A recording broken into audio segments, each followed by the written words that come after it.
Hi everyone, welcome to PHILO. According to various international news outlets, a Kenyan opposition leader and former Prime Minister Raila Odinga, a key figure in African politics, has died at the age of 80 during a trip to India for medical treatment, according to local police and hospital officials. The Devamata Hospital in Kerala, India, confirmed his death after he suffered a cardiac arrest during a morning walk on Wednesday. He'd been under treatment at the Ayurvedic facility for the last 5 days. An Indian police official told the AFP news agency that Odinga had been on a morning walk accompanied by his sister, daughter, and a personal doctor and Indian and Kenyan security officers when he collapsed. He was rushed to a nearby private hospital but was declared dead, said Krishnan M., Additional Superintendent of Police in Ernakulam, Kerala. In a live address to the nation, Kenya's President William Ruto declared 7 days of national mourning. He paid tribute to Odinga as the father of our democracy and a giant of Kenyan politics. Raila Amolo Odinga was a once-in-a-generation leader, a man whose ideals rose above politics and whose legacy will continue to shape the destiny of Kenya for generations to come. Odinga will also be accorded a state funeral with full military honors, Ruto added. Odinga first entered parliament in 1992 and ran unsuccessful presidential campaigns in 1997, 2007, 2013, 2017, and 2022. The disputed election of 2007, in which Odinga claimed he was cheated of victory by Mwai Kibaki, led to the biggest crisis in Kenya's history. Violence erupted around the country, resulting in 1,200 deaths and above 600,000 people were forced to flee their homes. To resolve the crisis, a power-sharing agreement was brokered by former UN Secretary General Kofi Annan, leading to the formation of a unity government in which Odinga became Prime Minister. Large-scale protests also broke out during the 2017 election, in which the Supreme Court annulled the results of an initial poll, and Odinga withdrew from the follow-up, saying it would not be free and fair.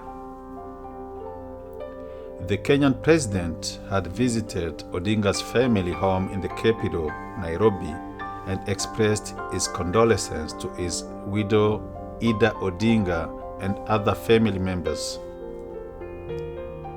A delegation headed by Kenya's Foreign Affairs Minister Musalia Mudavadi, along with Odinga's widow, is traveling to India to oversee the arrangements for repatriating his remains.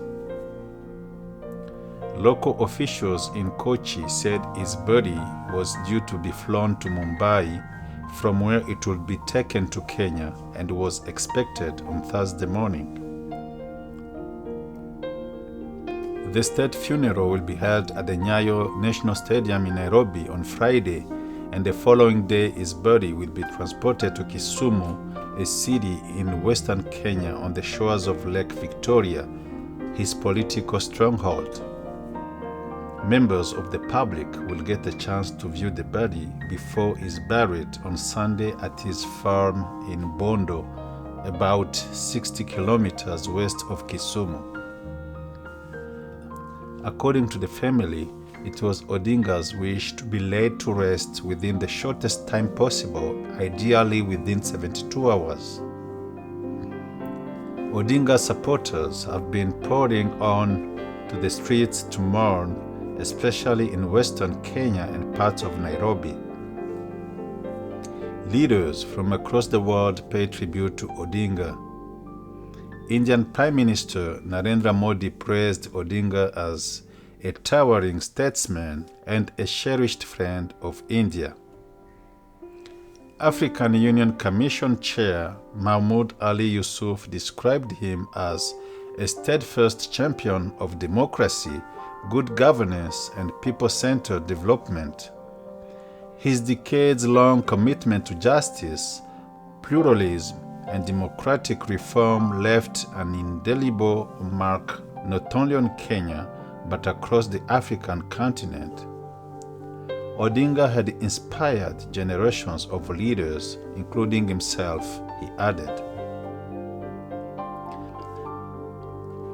South Africa's President Cyril Ramaphosa said he was a leader who placed the interests of his country and continent first, while Zambia's Hakainde Hichilema described Odinga as a towering advocate for democracy, whose legacy would endure.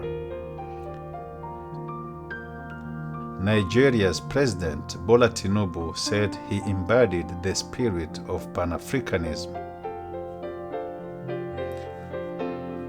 President Ruto has declared a 7-day period of national mourning, during which the Kenyan flag will fly half-mast in honor of Raila Odinga.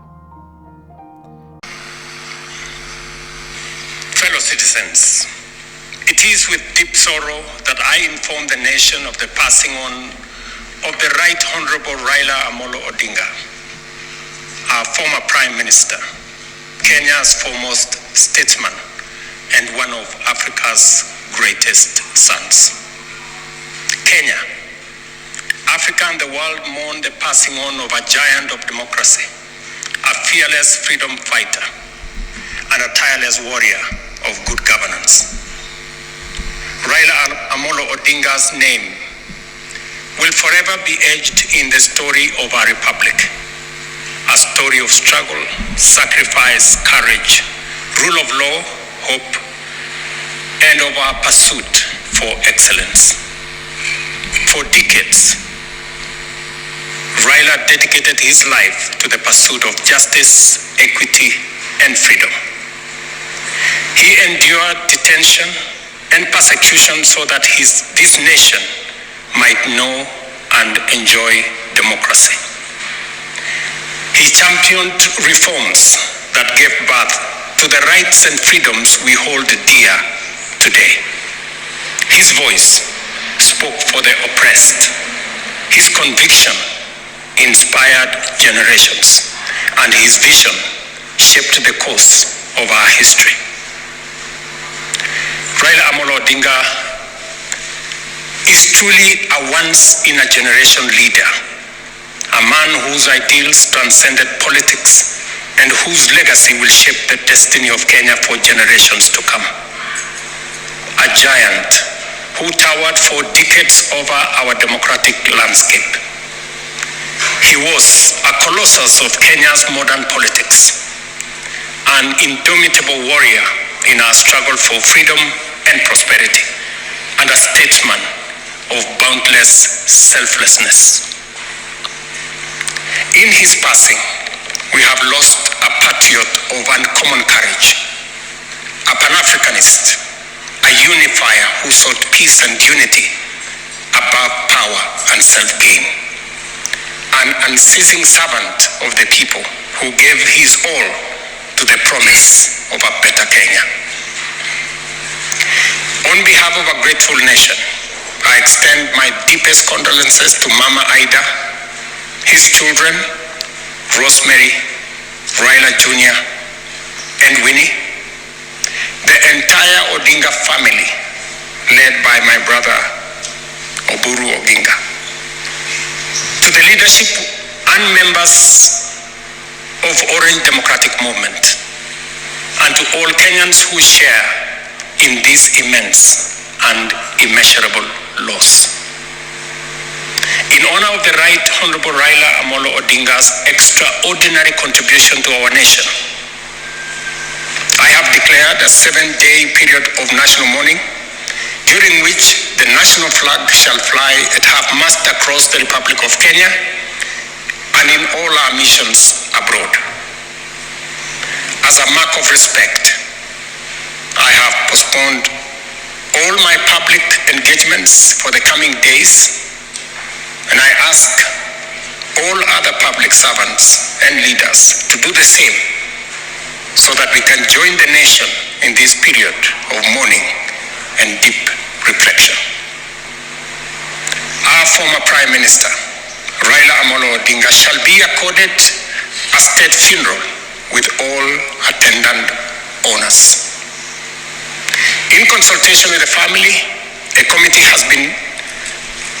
to be co-chaired by the Deputy President, Professor Kithure Kindiki, and the Siaya Senator Oburu Odinga has been set up to coordinate the funeral arrangements.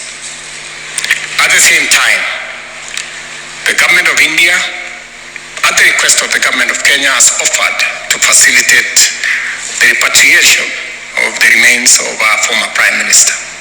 Consequently, a delegation comprising government officials and family members, led by Prime Cabinet Secretary Musalia Mudavadi, is leaving immediately for India to facilitate proper organization in the repatriation of the remains of our brother, the Honorable Raila Odinga.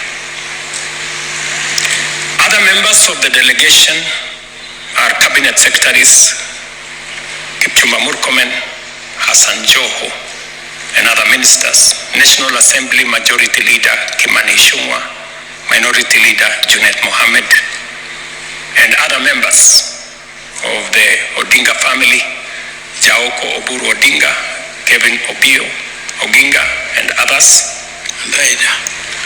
and Mama Aida herself. The family has finally decided that she will join those who will be going to recover the remains of the Honorable Raila Odinga. Fellow patriots, we have lost a beacon of courage, a tower of principle, and a father of our democracy. Let us come together as he always urged us to do, not as rivals, but as brothers and sisters bound by a shared destiny. As we mourn, I call on all Kenyans to reflect on his towering legacy and the lessons impacted by Right Honorable Raila Odinga's life, work, ideas, and example. In a political career spanning decades, Raila Odinga offered a compelling model of principled politics. And at a critical moment in our nation's journey, he always put Kenya first before individual or personal interest. May his soul rest in eternal peace. May God comfort his family. May God bless Kenya.